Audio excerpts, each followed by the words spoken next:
Join the team. Which values you and your thoughts? Hiring now.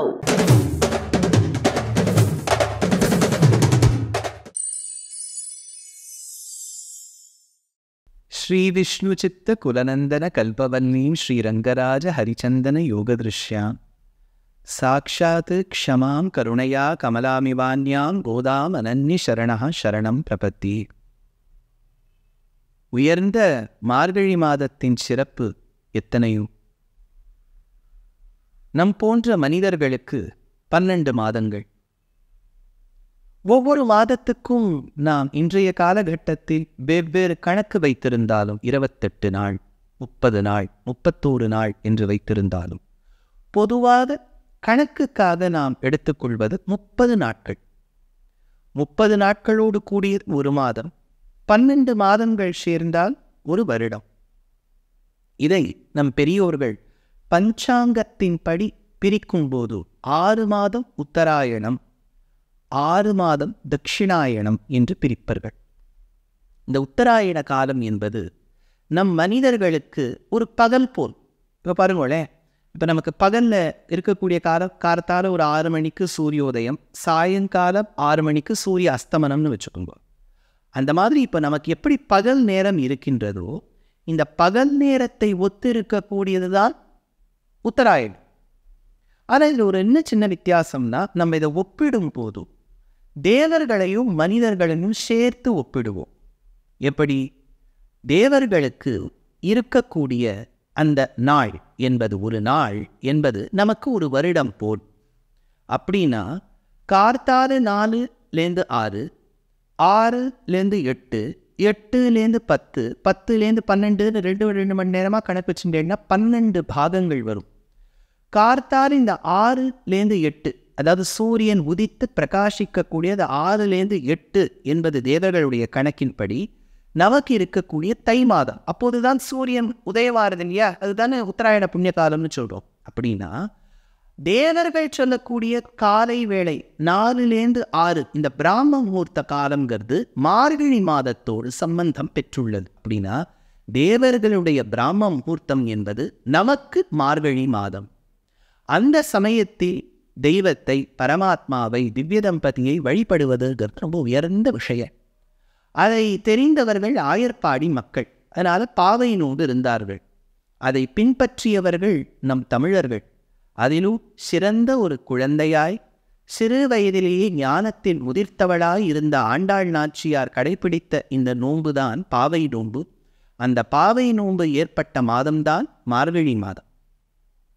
இந்த மார்கழி மாதத்தில் நாளுக்கு ஒரு பாசுரம் என்கின்ற கணக்கில் ஆண்டாள் திருப்பாவையை பாடினாள். ஆனால் இப்பேற்பட்ட உயர்ந்த பிரபந்தம் ஏற்படுவதற்கு காரணம் என்? ஆண்டாளுக்கு சிறு வயதிலிருந்தே அப்பாவான விஷ்ணுசித்தர் பெரியாழ்வாரிடத்தில் கண்ணனை பற்றி கேள்விப்பட்டு பட்டு பட்டு கிருஷ்ண பக்தியில் திளைத்திருந்தாள். அவளுக்கு எல்லாமே கிருஷ்ணர். உண்ணும் சோறும் பருகும் நீர் தின்னும் வெற்றிலையும் எல்லாம் கண்ணன் என்றார் சுவாமி நம்மாழ்வார். நம்மாழ்வாருக்கு இருந்த அதே எண்ணம்தான் ஆண்டாளுக்கும்.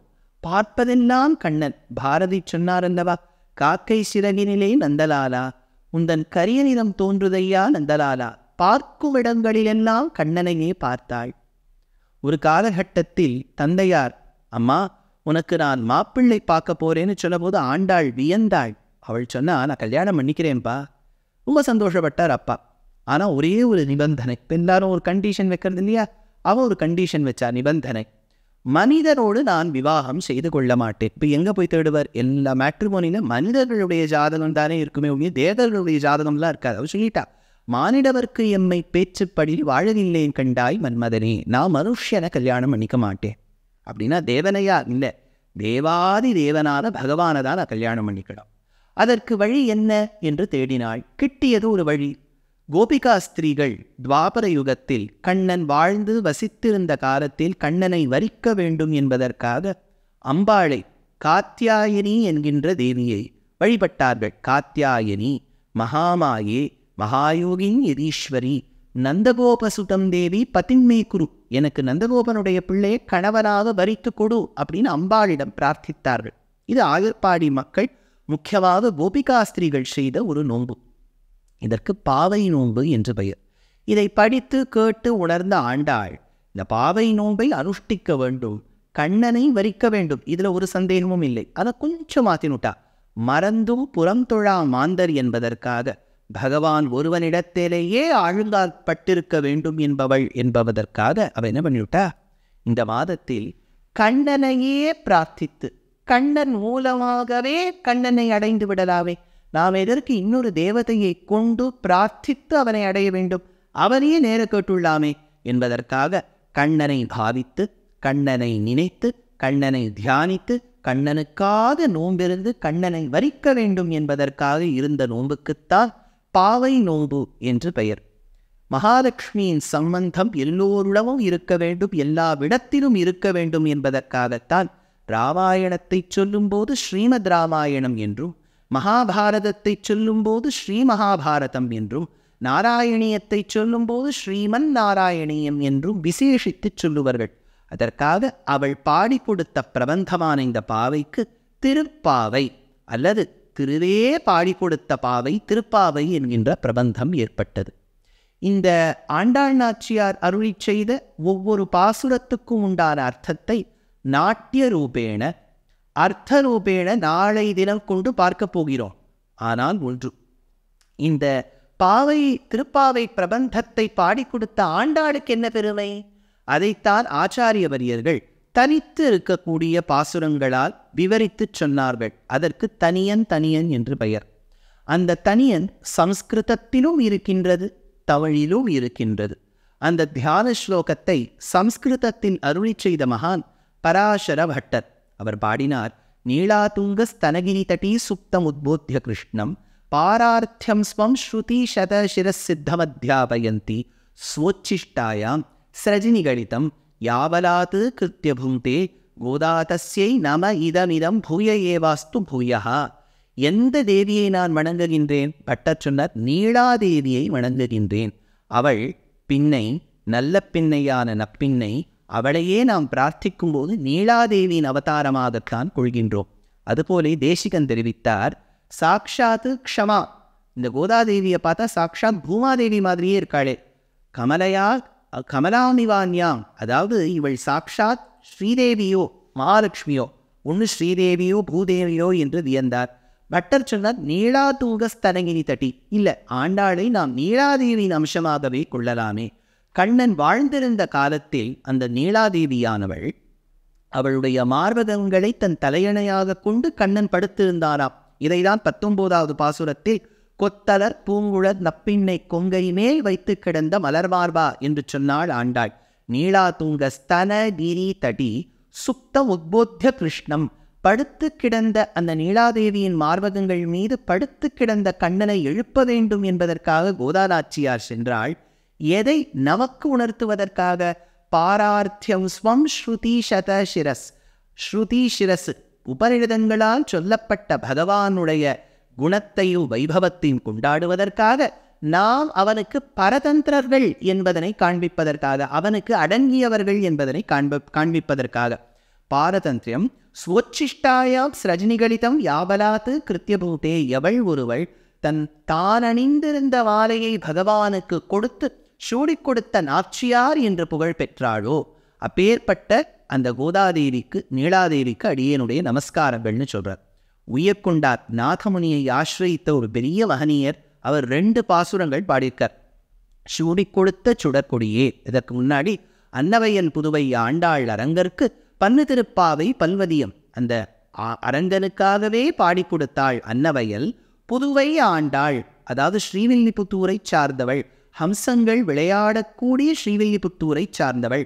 அன்னவையன் புதுவை ஆண்டாள் அரங்கற்கு ரங்கநாதனுக்கு பன்னு திருப்பாவை பல்வதியம். அவள் பாடி கொடுத்த திருப்பாவை பிரபந்தம். இன்னிசையால் பாடி கொடுத்தாள் நற்பாமாலை. அழகான தன்னுடைய இசையினால் ஈரச் சொற்களினால் ஒரு பாமாலை பாடி கொடுத்தாள். அழகான பந்து போன்ற விரல்களால் பூமாலையும் சூடி கொடுத்தாள். அன்னவையல் புதுவை ஆண்டாள் அரங்கற்கு பன்னு திருப்பாவை பல்வதியம். இன்னிசையால் பாடி கொடுத்தாள் நற்பாமாலை, பூமாலை சூடி கொடுத்தாளை சொல்லும். அவள் யார்? சூடி கொடுத்த சுடற்கொடியே. எப்பேற்பட்ட அந்த மாலையை சூடி களைந்து ரங்கநாதனுக்காக கொடுத்தவளே, சூடி கொடுத்த சுடற்கொடியே, தொல்பாவை பாடியருளவல்ல பண்வளையாய் நாடினீ வேங்கடவர்க்கென்னை நிதியென்ன இம்மாற்றம் நாம் கடவா வண்ணமே நல்கு. முதலில் ஆண்டாளோ பிரார்த்தித்தது காமதேவனை. காமதேவனை பிரார்த்தித்து பகவானை அடைய வேண்டும் என நினைத்தாள். அப்போதுதான் தெரிந்து கொண்டாள், காமதேவனுக்கு அந்தர்யாமியாக இருப்பது நாராயணன். நாராயணா, உன்னை நான் வணங்குகின்றேன், எப்படியாவது என்னை உன்னிடத்தில் சேர்த்துக்கொள் அப்படின்னு பாடினாள் அல்லவா. அந்த ஆண்டாளுடைய தனியன்கள் சொல்லுவது, இவள் நீலாதேவியின் அபராவதாரம். நம் போன்ற ஜீவாத்மாக்களுக்கு பாரதந்திரத்தை சேஷத்துவத்தை உணர்த்துவதற்காக அவள் பிரபந்தங்கள் பாடினாள். அந்த வேதமனைத்திற்கும் வித்தாகும் கோதை தமிழாம் இந்த 30 பாசுரங்களும் வேதத்துக்கு சமமாக இருக்கக்கூடிய பிரபந்தம். அத்துணை உயர்ந்த கருத்துக்களை, வேதாந்த கருத்துக்களை கொண்ட பிரபந்தம். கண்ணனை மணப்பதற்காக பாடினாள், மணந்தாள். ஒவ்வொரு ஜீவாத்மாவையும் பரமாத்மாவோடு இணைக்க வேண்டும் என்பதற்காக உழைத்தாள். அப்பேற்பட்ட கோதாதேவிக்கு அடியனுடைய நமஸ்காரங்கள். ஆண்டாளும் பிறந்தது வளர்ந்தது ஒரு பிராமண ஜாதியை சார்ந்த விஷ்ணு சித்தருக்கு மகளாக. கண்ணன் இருந்து வாழ்ந்ததோ ஒரு ஆயர்குடியில் வைஷ்ய ஜாதியில். ஆதலால் 30 பாசுரங்களில் 29 பாசுரங்களில் தன்னை ஒரு ஆயர்பெண்ணாக பாவித்து, தன் தோழிகளை ஆயர் பெண்களாக நினைத்து, அந்த ஸ்ரீவில்லிபுத்தூர் என்னும் அந்த அக்ரஹாரத்தையே ஆய்ச்சேரியாக பாவித்து, அதில் இருக்கக்கூடிய வட்டபத்திரசாயி வடவெருங்கோயிலுடையானுடைய கோவிலை கண்ணனுடைய நந்தகோபாலனுடைய வீடாக நினைத்து பாடியதுதான் 29 பாசுரங்கள். 30வது பாசுரத்தை தலை கட்டும்போது தான் மறுபடியும் விஷ்ணு சித்தருக்கு மகளாக வந்து இதற்கு பலஸ்ருதி சொல்கின்றாள். இந்த முதல் பாசுரம் தொடங்கி நாம் அனுபவிக்கவிருப்பது உயர்ந்த பிரபந்தமான திருப்பாவையை அனைவரும் ஸ்ரவணிக்க வேண்டும் என்பது அடியனுடைய பிரார்த்தனை. நமஸ்காரம்.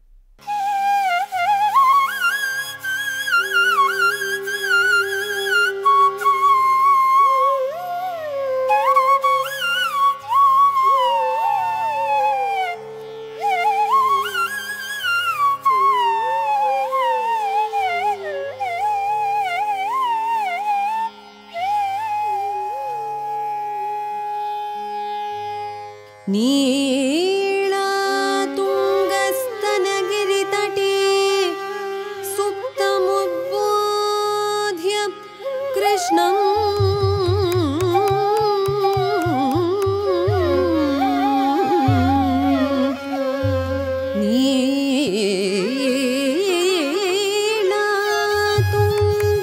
नीलातुङ्गस्तनगिरितटे सुप्तमुद्बोध्य कृष्णम्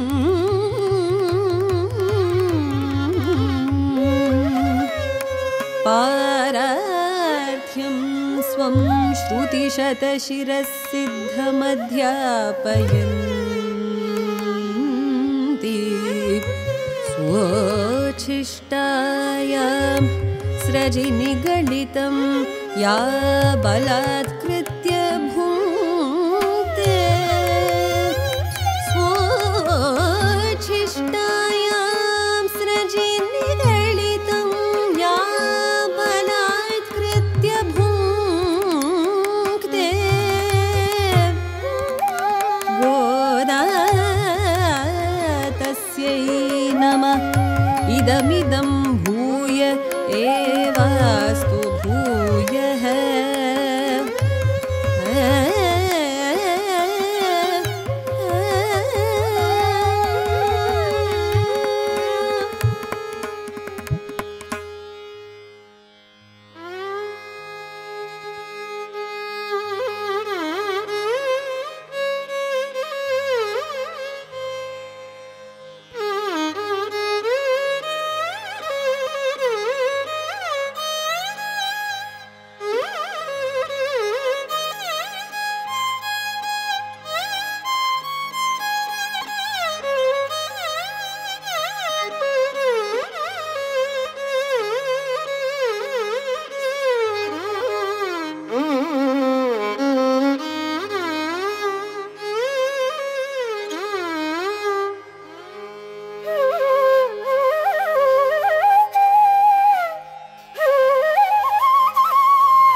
அன்னவயல் புதுவை யாண்ட அரங்கற்கு பன்ன திருப்பாவை பதியம் இன்னிசையால் பாடிக் கொடுத்தாள் இன்னிசையால் பாடிக் கொடுத்தாள் நற்பாமாலை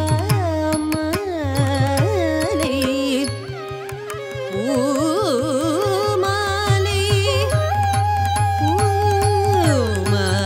பூமாலை சூடிக் கொடுத்தாளே சொல்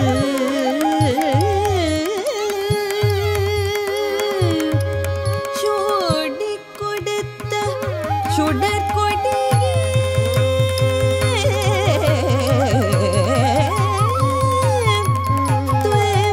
துவபாவை பாடி அருளவல்ல பல்வளையாய் நாடி வேங்கடவர்க்கென்னை வேதியன்ற மாற்றம் நாம் கடவா வண்ணமே நல்கு நாம் கடவா வண்ணமே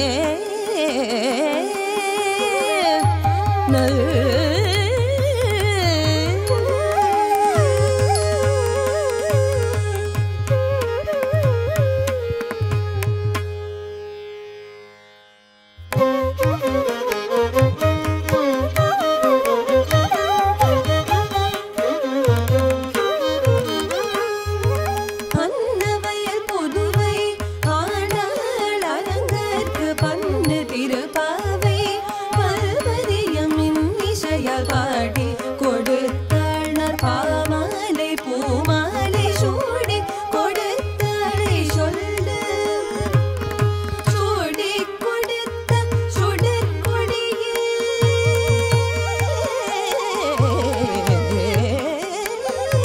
சூடி கொடுத்த சுடற்கொடிய தொல்பாவை பாடி அருளவல்ல பல்வளையாய் நாடி வேங்கடவர்க்கென்னை விதியென்ற இம்மாற்றம் நாம் கடவா வண்ணமே நல்கு நாம் கடவா வண்ணமே நல்கு நாம் கடவா வண்ணமே